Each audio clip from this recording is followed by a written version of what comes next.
বন্ধুগণ, শুভ সন্ধ্যা।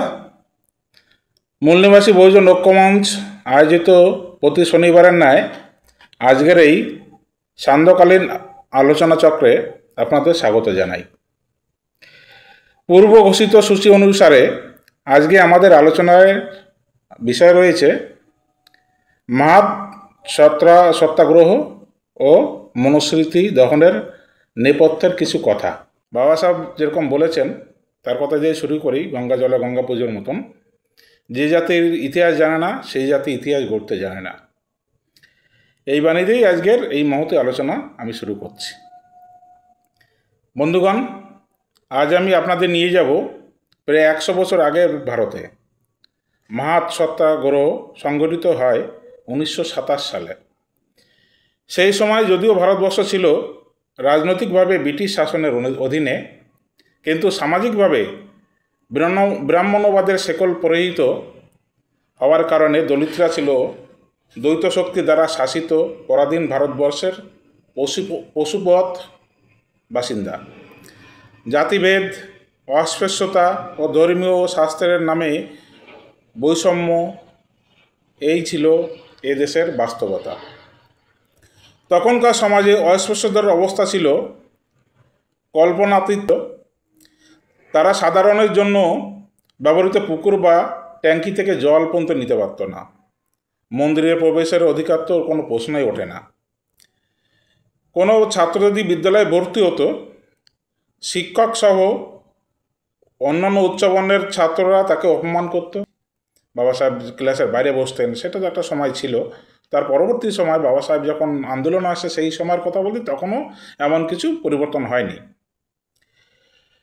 এমনকি রাস্তায় যখন পাশাপাশি চলার সময় অনেকে তখন হয়তো সেই গলায় হাড়ি আর ঝাঁটা বাঁধা থাকতো না, তবুও কিন্তু তাকে পাশাপাশি চলতো না, তাকে আগে পিছিয়ে করে চলতো বা দূরে দূরে করে চলতো। তো সেই সময় মানুষের এইরকম ছিল পড়া জানি। এই অবস্থার বিরুদ্ধে জীবনভর অসম লড়াই করেছেন ডক্টর ভীমরাও আম্বেদকর। ইতিহাসের পাতায় আমরা বাবা সাহেবকে পাই দলিতের মসিহা বা ত্রাণকর্তা বা পথপ্রদর্শক হিসাবে। মাহাত সত্যাগ্রহ ছিল বাবা সাহেবকে পাওয়া দলিতের ত্রাণকর্তা রূপে অনেক আন্দোলনের মধ্যে অন্যতম আন্দোলনের নায়ক হিসাবে। মাহাত সত্যাগ্রহ বা আচানক সত্যাগ্রহ মঞ্চে মনুসংহিতা দহন এর মতো ঘটনা ঘটে যাওয়া ছিল দলিতের অধিকার অর্জন বা নিজেদের মানুষ হিসাবে প্রতিষ্ঠাতা করার আত্মসম্মানের আন্দোলন। এবং সেটি ছিল অবশ্যই হিন্দুত্বের ভিতর থেকে হিন্দু ধর্মের সংস্কারমূলক কর্মসূচি। তিনি বলেছিলেন, we are not going to the Chavdar tank to merely drink water, we are going to assert that we too are human beings. তার মানে আমরা চৌদার পুকুরে শুধু জল পান করতে যাচ্ছি না, আমরা প্রমাণ করতে যাচ্ছি আমরাও মানুষ। মানুষকে মানুষের প্রমাণটা করতে তাকে যেতে হচ্ছিল এমন একটা সময়। বাবা সাহেব 1927 সালে 2 বার মাহাত সত্যাগ্রহ করেন। দ্বিতীয় মাহাত সত্যাগ্রহে মনুসংহিতা দহন হয় 1930 থেকে 1932। 2 বছর ব্যাপী চলা কালারাম মন্দির প্রবেশাধিকারের আন্দোলন করেন। গোলটেবিল বৈঠক করেন 3 বার। তৎপরবর্তী পুনা চুক্তি সহ এমন ঘটনাবলী বাবা সাহেবকে একটি শিক্ষা দিয়েছিল, সেটি হলো আর যাই হোক হিন্দু পরিচয় নিয়ে দলিতরা সম্মানে জীবন যাপন করতে পারে না। আম্বেদকর বুঝেছিলেন হিন্দু সমাজে দলিতদের জন্য সমান অধিকার কখনোই সম্ভব নয়। জাতিভেদ, অস্পৃশ্যতা ও বৈষম্যের মূলে নিহিত ছিল সেই ধর্মশাস্ত্রের ভিতরেই, তাদের নিয়মাবলীতে। তাই হিন্দু ধর্ম থেকে মুক্তি পাওয়ার একমাত্র পথ হলো ধর্মান্তর। তিনি অবশ্য পরবর্তীকালে বুঝেছিলেন এটা। আমি যে আজকে যে ইতিহাসটা পড়ছি সেই ইতিহাসটা তখন কিন্তু এটাকে বোঝেননি তিনি।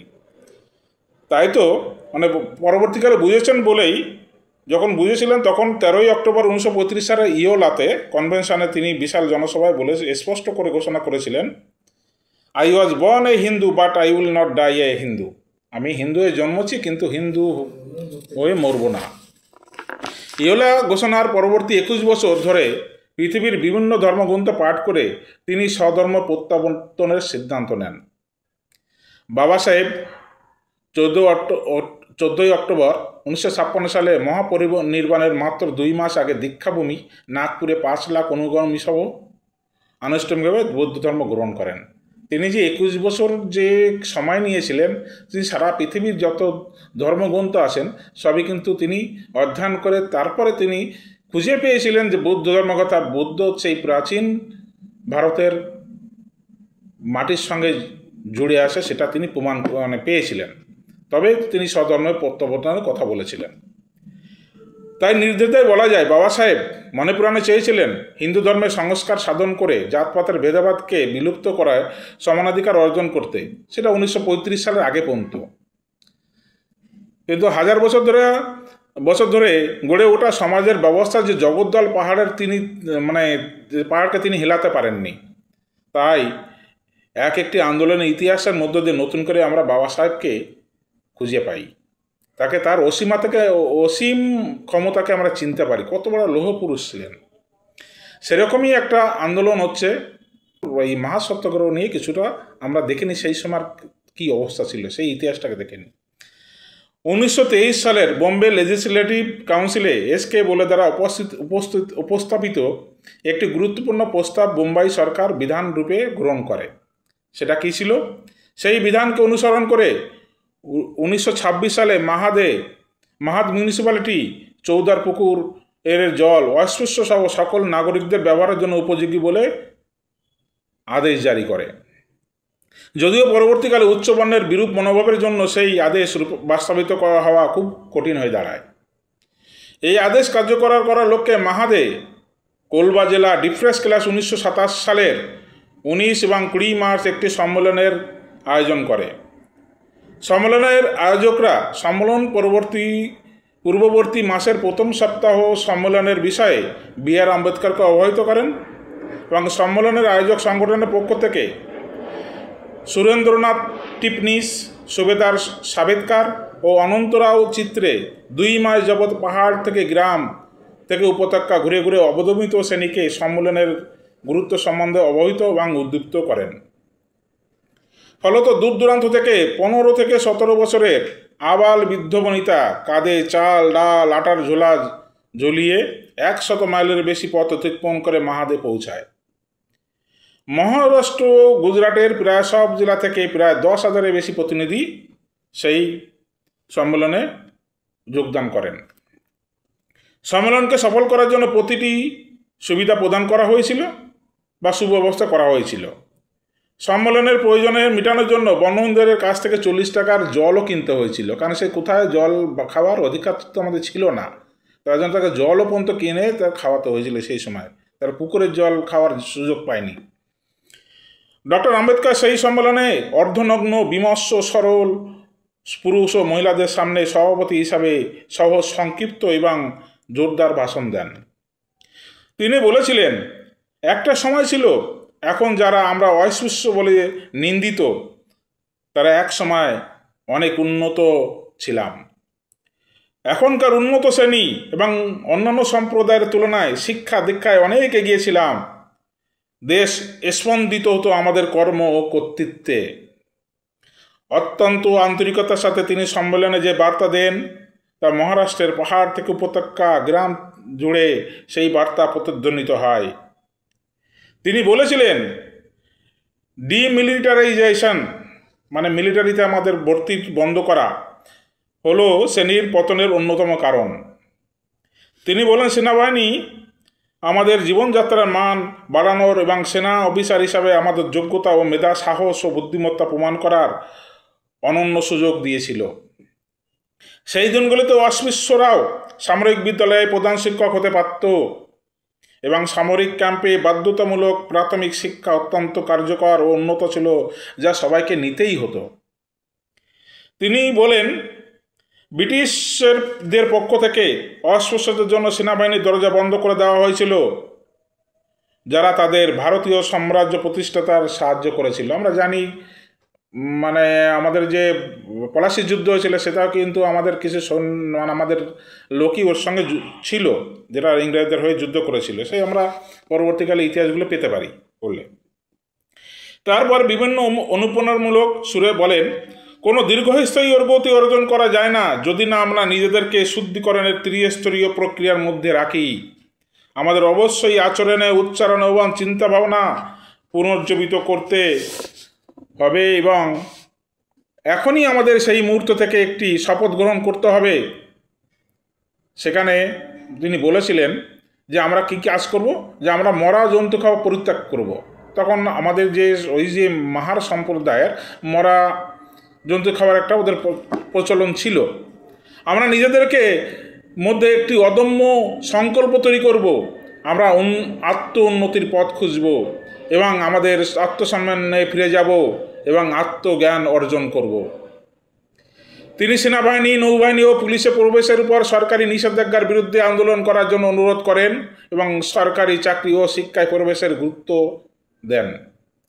মাহারদের প্রশ্নে তিনি আত্মসম্মানকে খোঁচা দিয়ে বলেন, কয়েক টুকরো রুটির জন্য মানবাধিকার বিক্রি করা সম্পূর্ণ অসম্মানজনক এবং তাদের অপমানজনক দাসত্বের ঐতিহ্যকে দূর করতে তাদের বাতান মানে ছিল সে বাতান মানে যে বাতান ত্যাগ করতে হবে এবং কৃষিকাজের জন্য বনভূমি বা সেগুলোকে পরিষ্কার করে তারা কৃষিকাজে ফিরতে হবে। বাতান মানে আপনারা হয়তো জানেন না অনেকেই, বাতান মানে ছিল ওই মরা পশুর ছাল ছাড়ানো। সেই বংশ পরম্পরায় সেই আমাদের ব্যবসাটা যেটা ছিল ওদের মাহারদের, সেটাই বলেছিলেন, এটা ছাড়তে বলেছিলেন। উপসংহারে একই সুরে তিনি বলেছিলেন, মাতা পিতা বা পশুদের মধ্যে কোনো পার্থক্য থাকবে না যদি তারা সন্তানদের তাদের নিজের চেয়ে ভালো অবস্থানে দেখতে না চায়। সম্মেলনে গুরুত্বপূর্ণ বিষয়ে সিদ্ধান্ত গৃহীত হয়। একটি প্রস্তাবের মাধ্যমে সম্মেলনে অস্পৃশ্যদের তাদের নাগরিক অধিকার সুরক্ষিত করতে এবং চাকরিতে নিয়োগ দিতে, অস্পৃশ্য ছাত্রদের খাদ্য সরবরাহ করতে এবং মৃত পশুদের নিজেরাই কবর দিতে বর্ণহিন্দুদের কাছে আবেদন করেছিলেন। প্রথম দিনে কিছু বর্ণহিন্দু মুখপাত্র অবদমিত শ্রেণীর অধিকারের ন্যায্যতা জানিয়ে বক্তৃতা দিয়েছিলেন এবং তাতে সাহায্যের প্রতিশ্রুতি দিয়েছিলেন। সম্মেলনের দ্বিতীয় দিনে ডক্টর আম্বেদকর ভারতীয় ইতিহাসের প্রথম অস্পৃশ্যদের কোনো সম্মিলিত জনতা নিজেদের অধিকার প্রমাণ করার রাস্তায় নামে। সম্মেলনের কেন্দ্রস্থল থেকে এক সময় মিছিলটি মাহাদের পথ ঘুরে চৌদার পুকুরে পৌঁছায়। আম্বেদকর আজলা বলে পুকুর থেকে জল তোলেন এবং পান করেন। মিছিলে আগত সকল ব্যক্তিবর্ণ একে একে চৌদার পুকুরে জল পান করে নিজেদের অধিকার প্রতিষ্ঠা করেন এবং এক সময় মিছিলটি আবার সম্মেলনের স্থলে ফিরে আসে। চৌদার পুকুরে জলের অধিকার প্রতিষ্ঠিত হওয়ার পর ঘণ্টা দুয়েকের ভিতরে কিছু দুষ্ট প্রকৃতির বর্ণ হিন্দু গুজব ছড়ায় যে অস্পৃশ্যরা বীরেশ্বর মন্দির দখলের পরিকল্পনা করেছে। তারা প্রচার করে তাদের ধর্ম বিপন্ন। একটি বড় সড়ো উত্তেজিত বর্ণ হিন্দুদের দল মাহাত সম্মেলনে আগত প্রতিনিধিদের উপর হামলা চালায়। দূর দূরান্ত থেকে আগত প্রতিনিধিরা তখন বাড়ি ফেরার আগে আহার গ্রহণ করছিলেন। কেউ কেউ বিচ্ছিন্নভাবে বাড়ির উদ্দেশ্যে বেরিয়েও পড়েছিলেন। এই নিরীহ মানুষের উপর বাঁশ লাঠি নিয়ে অতর্কিত হামলা চালায় গুন্ডা বাহিনী। রেসিডেন্ট ম্যাজিস্ট্রেট মূল্যবান 2 ঘন্টা সামলার ঘটনার বিষয়ে নীরব থেকে দুষ্কৃতীদের মূলত সহযোগিতা করেছিলেন। অনেকের হাত পা ভেঙে দেওয়া হয়, তার ভিতর 20 জন গুরুতরভাবে আহত হন। অবদমিত শ্রেণীর লোকেরা উচ্চ শ্রেণীর তুলনায় বেশি একত্রিত হয়েছিল, কিন্তু তাদের নেতাদের উদ্দেশ্য ছিল অহিংস এবং একেবারে সাংবিধানিক পদ্ধতিতে সব কিছু করা। তারা অবদমিত শ্রেণীর পক্ষ থেকে কোনো অগ্রাসনের বিরুদ্ধে তাদের সংযত করা হয়েছিল। এমনকি উচ্চবর্ণের লোকেরা বিভিন্ন গ্রাম থেকে আগত প্রতিনিধিদের গ্রামে খবর পাড়ায় অস্পৃশ্য যারা এই সম্মেলনে যোগদান করেছিল তাদের ওইখানেই উপযুক্ত শাস্তির ব্যবস্থা করার জন্য। মাহাত সম্মেলনে শেষে ঘটে যাওয়া হিংসাত্মক কার্য থেকে বোঝা যায় উচ্চবর্ণের লোকেরা অবদমিত শ্রেণীর জন্য সাধারণের জন্য ব্যবহৃত পুকুরের অস্পৃশ্য শ্রেণীর জলপানের অধিকারকে অস্বীকার করতে বদ্ধপরিকর ছিল।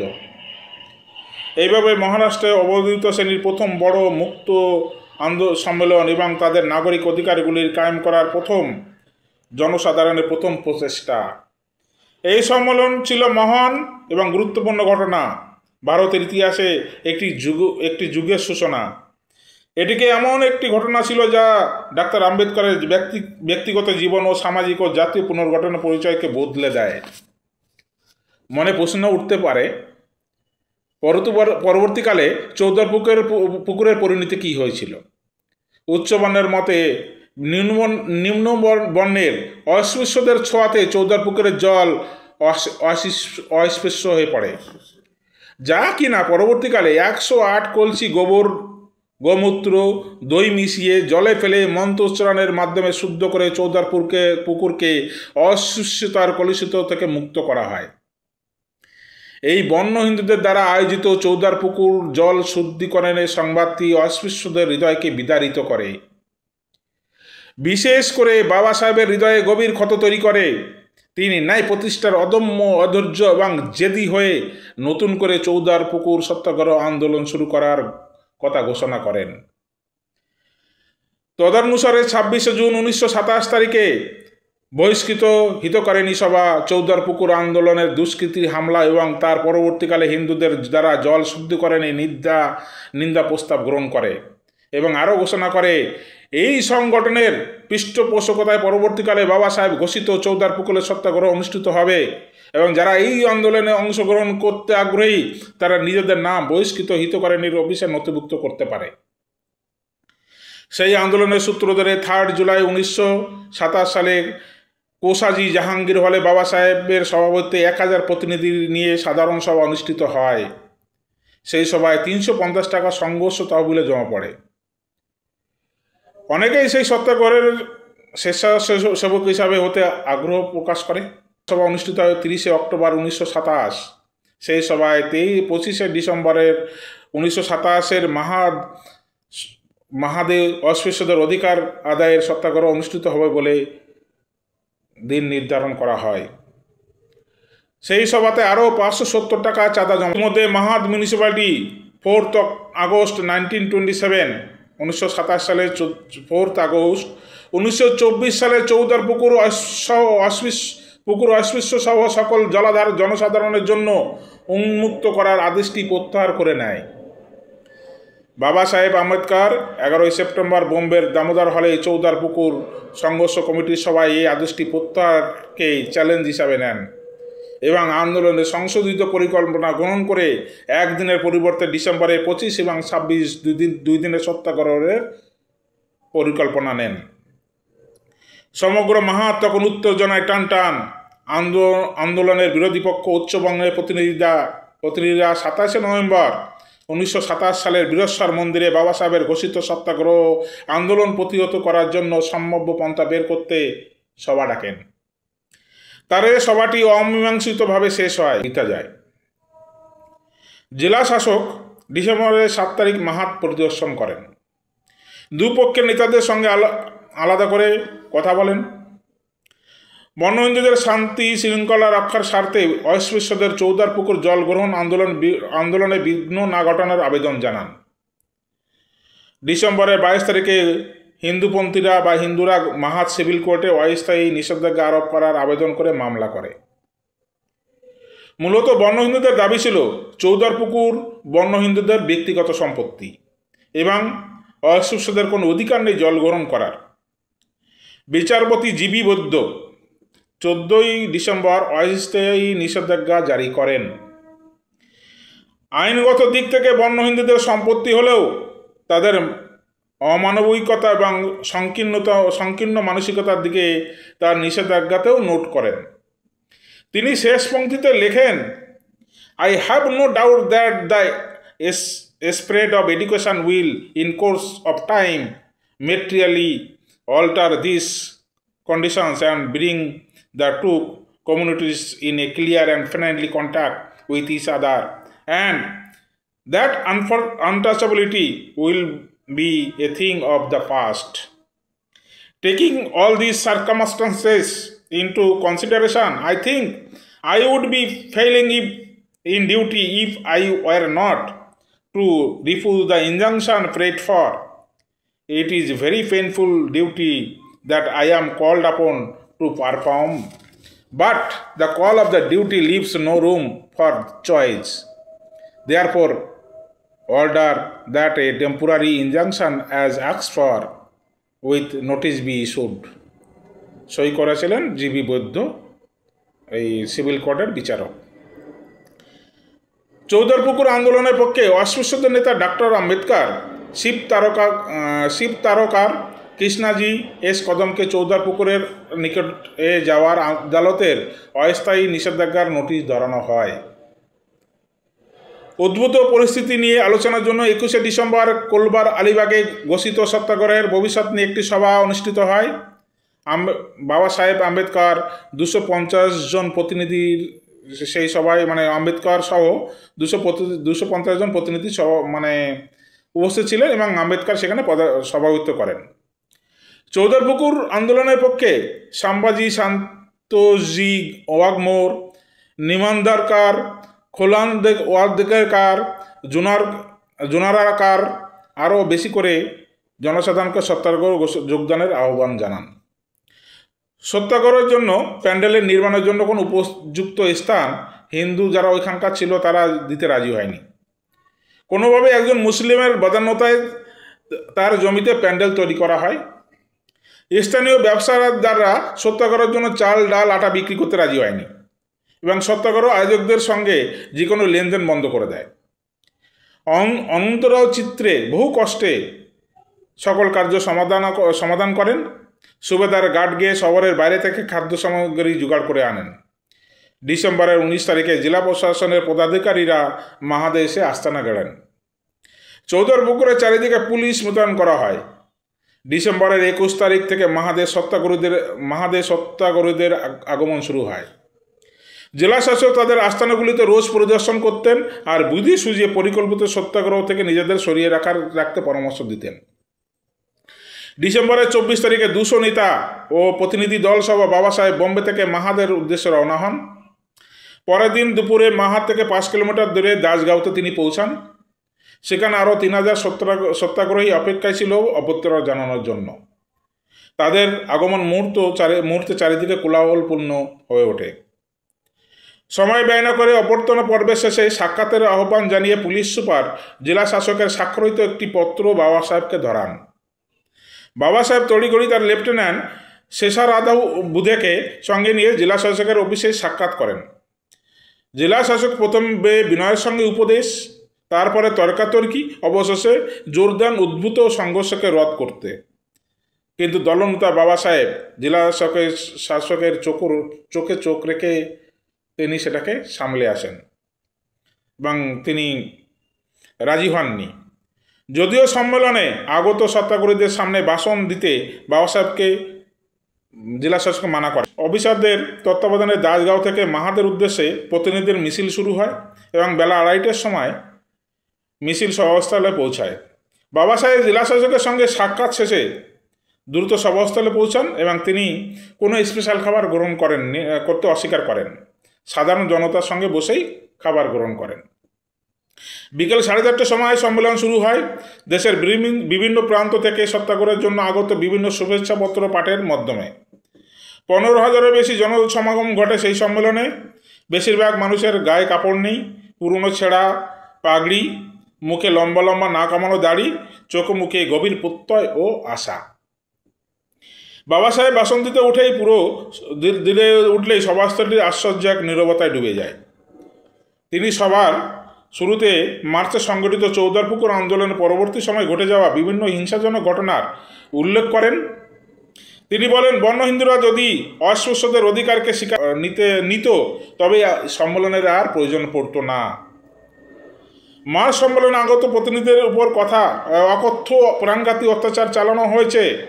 চৌধুরীপুকুরে জল শুদ্ধিকরণ করা হয়েছে। অস্পৃশ্যদের আবার চৌধুরীপুকুরে জল গ্রহণ করতে নিষিদ্ধ করা হয়েছে। কয়েকজন দোষীকে অবশ্য গ্রেপ্তার করে তাদের আইনের আওতায় আনা হয়েছে। তাদের কেউ কেউ আবার 4 মাসের জেলও খেটেছেন। কিন্তু তাদের একগুঁয়ে মনোভাব নতুন করে এই হিংসাত্মক পরিস্থিতি সৃষ্টি করেছে। এরপর কি বন্য হিন্দুরা এই পুকুরের ব্যবহার অস্পৃশ্যদের জন্য অনুমতি দেয়নি, তাহলে এই সত্যাগ্রহ আয়োজনের প্রয়োজন পড়তো না। বন্য হিন্দুরা একগুঁয়ে করে শুধু অস্পৃশ্যদের জল পানার অধিকারকে খর্ব করেছে, অথচ মুসলমান এবং অহিন্দুদের এই পুকুরের জল পান করতে কোনো আপত্তি তাদের নেই। এমনকি অস্পৃশ্যদের গরু ছাগল জল পান করার অনুমতি পায় এই পুকুরে, কিন্তু গবাদি পশুদের অস্পৃশ্যর মালিকরা সেই জল পান করার অনুমতি পায় না। হিন্দুরা পশুদের মানবিক অনুভূতির জন্য পরিচিত এবং পশুদের প্রতি তাদের সম্মান প্রদর্শন প্রতিম। এদের কেউ কেউ এমনকি বিষাক্ত সাপ সরীসৃপও হত্যা করে না। হিন্দুরা সাধু এবং সক্ষম ভিখারীদের একটি বিশাল বাহিনী তারা বাঁচিয়ে রাখে এবং বিশ্বাস করে যে তারা তাদের খাবার, পোশাক এবং বিলাসিতা করার জন্য তাদের নগদ অর্থ দিয়ে পুণ্য অর্জন করে। হিন্দু দর্শন একটি সর্বব্যাপী আত্মার মতবাদ শেখায় এবং গীতা তাদেরকে ব্রাহ্মণ এবং একটি চণ্ডালের মধ্যে পার্থক্য না করার পরামর্শ দেয়। তাই প্রশ্ন জাগে, কেন এমন দাতব্য ও মানবতার ঐতিহ্যের অধিকারী, এত বড় দর্শনের অধিকারী হিন্দুরা তাদের সহ মানুষের প্রতি এমন নির্মম আচরণ করে এবং কোন অযৌক্তিক উপায়ে এটা করে? এই প্রশ্নের উত্তরে এই সম্মেলনে আসল তাৎপর্য নিহিত রয়েছে। হিন্দু সম্প্রদায়ের জাতিভেদ ব্যবস্থা যা ইস্পাত প্রেমে তৈরি করা হয়েছে, যেখানে একটি বর্ণ অন্য বর্ণের থেকে নিম্নতর সামাজিক স্তরে বিশেষ সুযোগ সুবিধা, অধিকার, বাধা ও প্রতিবন্ধকতার বিষয় জড়িত। এই ব্যবস্থার ভিতরে অন্তর্হিত রয়েছে একটি সিস্টেমের মাধ্যমে সৃষ্ট অসমতা বজায় রাখার উপর নির্ভরশীল। তথাকথিত বঙ্গ হিন্দুরা জনসাধারণের পুকুর ব্যবহার করাতে পঞ্চমাদের বিরোধী এই কারণে নয় যে তারা সত্যি বিশ্বাস করে যে যদি মাহার বা অন্যান্যরা এই জল ব্যবহার করে তারপরে জল নষ্ট হয়ে যাবে বা বাষ্প হয়ে যাবে। এটির কারণ হলো তারা তাদের বর্ণের শ্রেষ্ঠ হারানো এবং পূর্ব এবং পরবর্তীদের প্রতিষ্ঠিত হওয়ার ভয় পায়। আমরা এই সত্যগ্রহের আশ্রয় নিচ্ছি কারণ আমরা বিশ্বাস করি না যে এই বিশেষ পুকুরের জলের কোনো ব্যতিক্রমী বিশেষ গুণ রয়েছে। তবে নাগরিক এবং মানুষ হিসেবে আমাদের প্রাকৃতিক অধিকার প্রতিষ্ঠার জন্য এই সমতা রক্ষা তৈরি করার জন্য এই আমাদের সংগ্রাম। এই সম্মেলনটি সমতার ব্যানার উন্মোচন করার জন্য অনুষ্ঠিত হয়েছে এবং যাকে 1779 সালের ফ্রান্সের জাতীয় বিপ্লবের সঙ্গে তুলনা করা যেতে পারে। আমাদের সম্মেলনের লক্ষ্য সামাজিক, ধর্মীয়, নাগরিক ও অর্থনৈতিক বিষয় একই সাথে অর্জন করা। আমরা স্পষ্টতই জাতিপ্রথার ইস্পাত কাঠামো ভেঙে দিতে প্রস্তুত। কিছু লোক হয়তো বলতে পারেন যে কেবল অস্পৃশ্যতা বিলোপের মাধ্যমে এর সমাধান হওয়া উচিত, বর্ণপ্রথা বাদ দিয়ে। বর্ণপ্রথার অন্তর্নিহিত বৈষম্য দূর করার চেষ্টা না করে কেবল অস্পৃশ্যতা বিলোপের লক্ষ্য খুবই ছোট। আসুন আমরা মনে রাখি, ব্যর্থতা নয় বরং ছোট লক্ষ্যই আমাদের অপরাধ। আসুন আমরা মন্দকে তার মূল পর্যন্ত অনুসন্ধান করি এবং আমাদের ব্যথা প্রশমিত করার মতো কেবল উপশমকারী উপায়ে সন্তুষ্ট না হয়ে, যদি রোগটি সঠিক নির্ণয় না করা যায় তবে প্রতিকার অকেজ হয়ে যাবে এবং নিরাময় স্থগিত হয়ে যেতে পারে। কেবল অস্পৃশ্যতা নয়, আন্তর্জাতিক ভোজের উপর বিধিনিষেধ দূর করতে হবে এবং বিভিন্ন বর্ণের হিন্দুদের মধ্যে আন্তঃবিবাহ সাধারণ করে তুলতে হবে। এর ফলে প্রকৃত সমতা প্রতিষ্ঠা পাবে। এমনকি যদি ধরে নেওয়া হয় যে অস্পৃশ্যতার কলঙ্ক মুছে ফেলা হয়েছে, তাহলেও বর্তমান অস্পৃশ্যদের অবস্থা কি হবে? সর্বাধিক শূদ্র হিসাবে গণ্য করা হবে এবং শূদ্রের অধিকার কি হবে? স্মৃতি শাস্ত্র তাদের কেবল ধর্মান্ধ হিসাবে গণ্য করে এবং স্মৃতিশাস্ত্রগুলি বর্ণ ব্যবস্থার স্তর বিন্যাসের ক্ষেত্রে বর্ণ হিন্দুদের পথপ্রদর্শক। আপনারা কি শূদ্র হিসাবে গণ্য হতে ইচ্ছুক?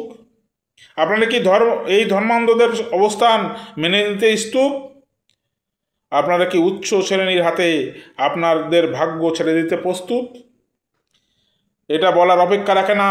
হিন্দু সমাজ সমতার ভিত্তিতে পুনর্গঠিত করতে হলে বর্ণপ্রথার অবসান ঘটাতে হবে। অস্পৃশ্যতার মূল শিকড় রয়েছে বর্ণপ্রথার মধ্যেই। আশা করা যায় না যে ব্রাহ্মণরা বর্ণপ্রথার বিরুদ্ধে বিদ্রোহ করবে, কারণ এই ব্যবস্থা তাদের বিশেষ সুবিধা প্রদান করে।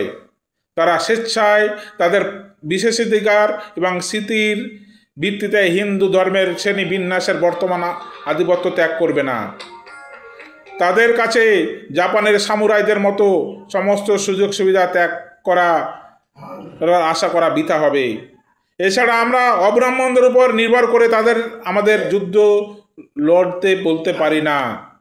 তাদের অনেকেই এখনও বর্ণপ্রথার প্রতি আকৃষ্ট এবং তারা ব্রাহ্মণদের হাতিয়ার, এবং এই অন্যান্য যারা ব্রাহ্মণদের আধিপত্যকে ঘৃণা করে তাদের বেশিরভাগই নিপীড়িত শ্রেণীগুলিকে সমতলে ওঠানোর চেয়ে তারা নিজেদেরকে ব্রাহ্মণের সমতলে ওঠানোতে বেশি আগ্রহী। তারা এমন একটি শ্রেণীর লোক চায় যারা তাদের নিচু করে দেখাতে পারে এবং নিজেদেরকে সমাজের অবহেলিত না হওয়ার সন্তুষ্টি পেতে পারে। এর অর্থ আমাদের নিজেদের উপর নির্ভর করে আমাদের লড়াই লড়তে হবে। আমাদের বিভিন্ন পেশা ও জীবিকা থেকে বঞ্চিত করা হয়েছে। আমরা দেশের সবচেয়ে নিপীড়িত শ্রেণী। সেনাবাহিনী, পুলিশ এবং সরকারি অফিসের চাকরি আমাদের জন্য কার্যত বন্ধ। আমরা চরম অর্থনৈতিক অসহায়তার মধ্যে পড়ে আছি, সবই অস্পৃশ্যতা এবং আমাদের সর্বনিম্ন সামাজিক অবস্থানের কারণে। যদি আমরা মানুষ এবং নাগরিক হিসাবে আমাদের অধিকার প্রতিষ্ঠা করতে ব্যর্থ হই, তাহলে আমাদের চিরকাল পতিত থাকতে হবে। আমাদের আন্দোলনের লক্ষ্য শুধুমাত্র আমাদের নিজেদের অক্ষমতা দূর করা নয়, বরং একটি সামাজিক বিপ্লব ঘটানো, এমন একটি বিপ্লব যা সকলকে সর্বোচ্চ অবস্থানে ওঠার সমান সুযোগ প্রদানের মাধ্যমে জাতপাতের সমস্ত মানবসৃষ্ট বাধা দূর করবে। নাগরিক অধিকারের ক্ষেত্রে মানুষ এবং মানুষের মধ্যে পার্থক্য, সমস্ত হিন্দুকে এক বর্ণে একত্রিত করার আন্দোলনে আমরা যদি সফল হই, তাহলে আমরা ভারতীয় জাতির জন্য, বিশেষ করে হিন্দু সম্প্রদায়ের জন্য সবচেয়ে বড় সেবা করব। আমাদের সাম্প্রদায়িক এবং জাতীয় দুর্বলতার অন্যতম প্রধান উৎস হল বর্তমান বর্ণ ব্যবস্থা এবং অন্যায় ব্যবস্থা। আমাদের আন্দোলনের শক্তি এবং সংহতির জন্য, সংগঠিত সাম্য, স্বাধীনতা ও ভ্রাতৃত্বের জন্য আমরা আমাদের আন্দোলনে যতটা সম্ভব শান্তিপূর্ণভাবে চালিয়ে যেতে চাই। যাই হোক, আমাদের অহিংস থাকার ইচ্ছা, দৃঢ় সংকল্প অনেকাংশে বিরোধীদের মনোভাবের উপর নির্ভর করে। আমরা আগ্রাসী নই এবং প্রজন্ম ধরে আমাদের নিপীড়কদের আগ্রাসনের জন্য আমাদের অভিযুক্ত করা একটি অদ্ভুত জিনিস। আমরা অন্ধকার যুগে রচিত শাস্ত্র ও স্মৃতি দ্বারা নিয়ন্ত্রিত এবং আবদ্ধ হতে অস্বীকার করি এবং ন্যায় বিচার ও মানবতার উপর আমাদের দাবির ভিত্তি রাখি। তারপরে মিস্টার জে.এন. সহস্রবুদ্ধে, যিনি জাতিতে ব্রাহ্মণ, মনুস্মৃতি থেকে সেই অংশগুলো পড়ে শোনান যেগুলো শূদ্রদের নিপীড়নের সাথে সম্পর্কিত। মনুস্মৃতি পড়ানোর প্রথম প্রস্তাবটি নিম্নরূপ ছিল। কীরকম ছিল? মনুস্মৃতি এবং এই জাতীয় অন্যান্য গ্রন্থের যে মন্তব্যগুলো সবচেয়ে অশ্লীল এবং যেগুলো স্পষ্টভাবে মানবাধিকার লঙ্ঘন করে, এই সম্মেলনে সেগুলি তীব্র নিন্দা জানায় এবং সেই নিন্দার প্রকাশ হিসাবে সেগুলোকে পুড়িয়ে ফেলার সংকল্প করে এবং নিম্নোক্ত অধিকারের ঘোষণা দেয়। এটি হিন্দু সমাজের পুনর্গঠনের ভিত্তি। এই ঘোষণার পর বলা হয় যে সমস্ত হিন্দুকে এক বর্ণ হিসাবে বিবেচনা করা উচিত এবং তাদের স্বীকৃতি দেওয়া উচিত, এবং এই হিসাবে বলা উচিত এবং ব্রাহ্মণ, ক্ষত্র ইত্যাদি শব্দের ব্যবহার নিষিদ্ধ করে আইন প্রণয়ন করা উচিত। আরেকটি প্রস্তাবে হিন্দু পুরোহিত পদে ব্যক্তিদের ভর্তির জন্য একটি প্রতিযোগিতামূলক পরীক্ষা অনুষ্ঠিত করার জন্য শুধুমাত্র সফল প্রার্থীদের লাইসেন্স প্রদানের জন্য দাবিও করা হয়। বাবা সাহেবের বক্তৃতা ছিল মূলত ব্রাহ্মণ ও ব্রাহ্মণবাদের নিন্দাকে ঘিরে। মিস্টার মান্ডলিক সভায় ভাষণ দেওয়ার অনুমতি চাইলেও সভাপতি তার অনুমতি প্রত্যাখ্যান করেন। মিস্টার বিবি প্রধান একজন উচ্চবর্ণের হিন্দু মনুস্মৃতি পুরাণকে সমর্থন করেছিলেন এবং মনুস্মৃতি পুরাণের অনুষ্ঠান হয় এবং সেদিনের সম্মেলনটি শেষ হয়। 1927 সালের 25শে ডিসেম্বর ডক্টর আম্বেদকরের তার অনুযায়ীদের দ্বারা মনুস্মৃতি পুরানো এই যুগের একটা প্রত্যাশা ছিল। মনুস্মৃতি আগুনের কথা বলার সময় ডক্টর আম্বেদকর 1938 সালে টিভি পার্বা থেকে এক সাক্ষাৎকারে বলেছিলেন, মনুস্মৃতিতে আগুন লাগানো বেশ ইচ্ছাকৃত ছিল। আমরা এই আগুন তৈরি করেছি কারণ আমরা এটিকে অন্যায়ের প্রতীক হিসাবে দেখি, যার অধীনে আমরা শতাব্দী ধরে পিষ্ট হয়েছি। এর শিক্ষার কারণে আমরা ঘৃণা ও দারিদ্র্যের নিচেই চাপা পড়ে গেছি। তাই আমরা সংঘর্ষের সৃষ্টি করেছি, সব কিছু বাজি রেখে আমাদের জীবন আমাদের হাতে তুলে নিয়েছি এবং করণীয় কাজটি করেছি। মনস্মৃতি পোড়ানো মূলত সমগ্র প্রশাসন ও বনবন্ধুদের কাছে বাবা সাহেবকে চৌদার পুকুর সত্যাগ্রহ থেকে নিরস্ত করার কৌশলের জন্য বাবা সাহেবের তরফ থেকে এটি প্রত্যাশিত উপহার ছিল। 26 তারিখে সকালে সম্মেলনের দ্বিতীয় দিনের কার্যক্রম শুরু হয়। ডক্টর আম্বেদকর কালেক্টরের একটি চিঠি পড়ে শোনান, যেখানে বলা হয়েছিল যে সরকারের ইচ্ছা অস্পৃশ্যদের দেওয়ানি আদালতের আদেশ মেনে চলা। সরকার সর্বদা অস্পৃশ্যদের প্রতি সহানুভূতিশীল এবং আইনত সকল উপায়ে তাদের দাবি এগিয়ে নিতে এবং জনসাধারণের ব্যবহারের জন্য উপযুক্ত স্থানে প্রবেশাধিকারের অধিকার প্রতিষ্ঠায় তাদের সহায়তা করতে ইচ্ছুক। কিন্তু অস্থায়ী নিষেধাজ্ঞার পরিপ্রেক্ষিতে সরকার মহাশয় এবং তারা চায় যেন অস্পৃশ্যরা এই মুহূর্তে সত্যাগ্রহ না নামে। পুরো সম্মেলনটিকে নীতি নির্ধারক বিষয় কমিটিতে রূপান্তর করে ডক্টর আম্বেদকর সমগ্র পরিস্থিতি পর্যালোচনা করেন এবং প্রতিনিধিদের দেওয়ানি কোর্টের আদেশের বিরুদ্ধে সত্যাগ্রহ করার পরামর্শ দেন।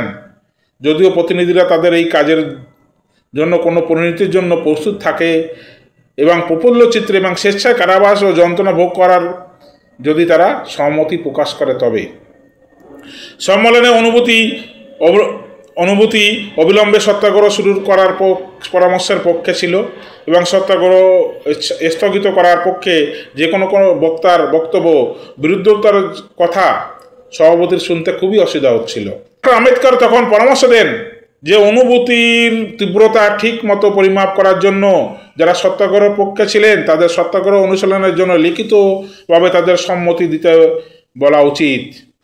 তদানুসারে সত্যাগ্রহ অনুশীলন করতে ইচ্ছুক প্রতিনিধিদের নিবন্ধন শুরু করা হয়েছিল এবং 1 ঘন্টার মতো 3884 জন প্রতিনিধি সত্যাগ্রহের জন্য প্রস্তুত হিসাবে নাম লিখিয়ে ফেলেছিল।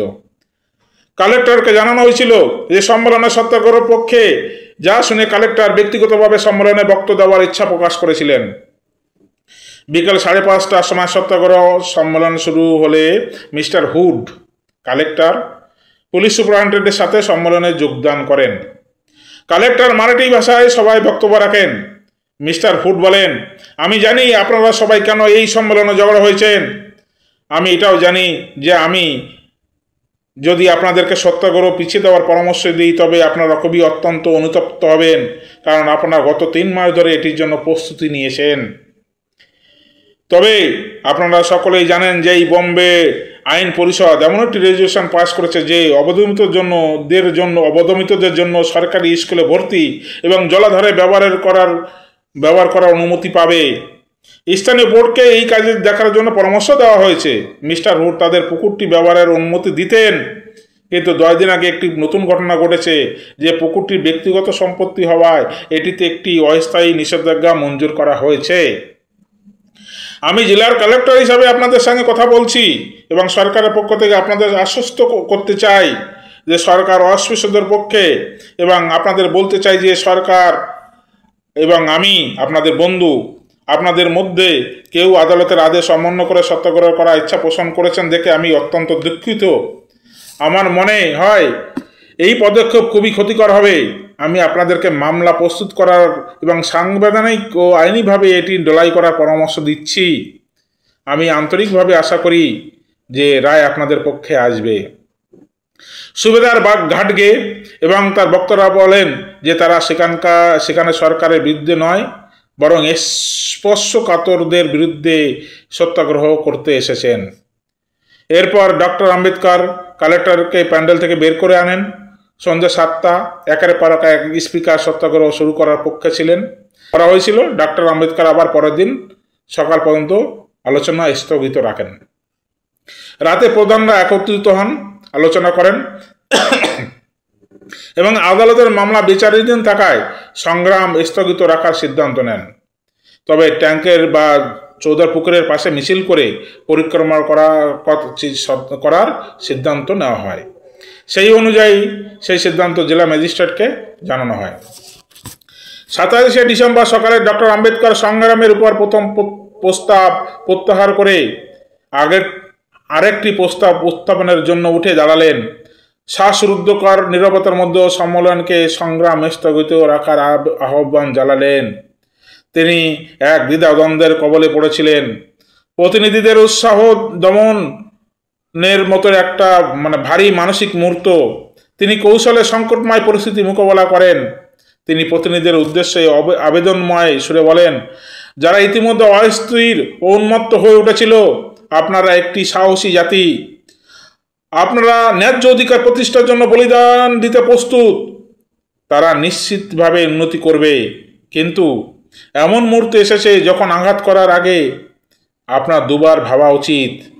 আপনারা ভালো করেই জানেন যে সত্যাগ্রহ আন্দোলন গান্ধীর দ্বারা শুরু করা হয়েছিল। তিনি এগিয়ে গিয়েছিলেন। এটি একটি বিদেশি আধিপত্যের বিরুদ্ধে ছিল। জনগণের সমর্থন ছিল। আমাদের সংগ্রাম বর্ণ হিন্দুদের জনতার বিরুদ্ধে, এবং স্বাভাবিকভাবে আমাদের বাইরের থেকে খুব কম সমর্থন আছে। এই তথ্যগুলি বিবেচনা করে আমি মনে করি আমাদের সরকারকে বিরোধিতা করা উচিত নয়, এবং সরকারকে আমাদের বিরোধীদের পাশে রাখতে দেওয়ার সুযোগ দেওয়া উচিত নয়। এটি আমাদের জন্য লজ্জাজনক নয়। মনে রাখবেন, নেতা জোর দিয়ে বলেন, আপনারা যদি ইস্যুটি স্থগিত করেন তবে অবমাননা তাদের পক্ষে হবে।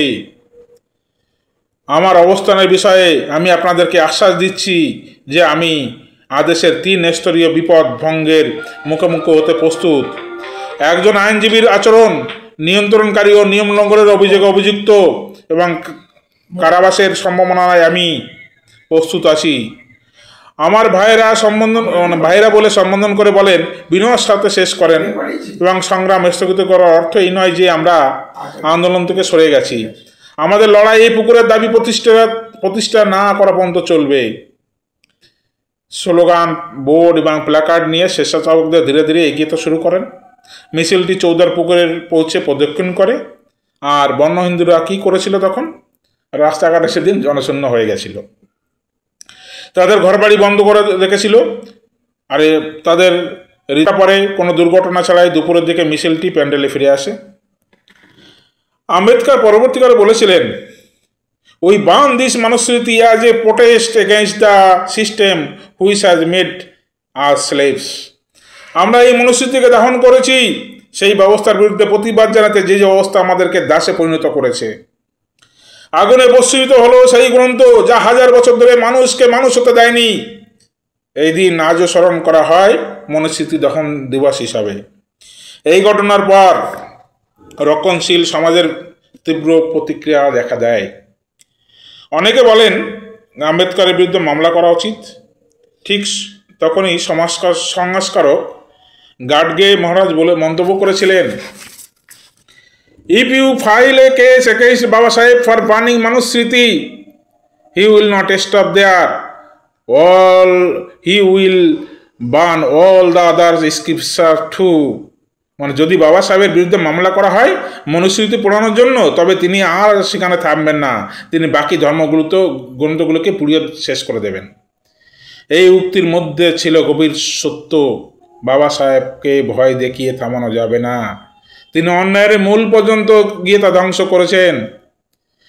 সমকালীন প্রতিক্রিয়া নিয়ে বলতে গেলে মনুস্মৃতি দহন ঘিরে সমাজে প্রবল আলোড়ন সৃষ্টি হয়।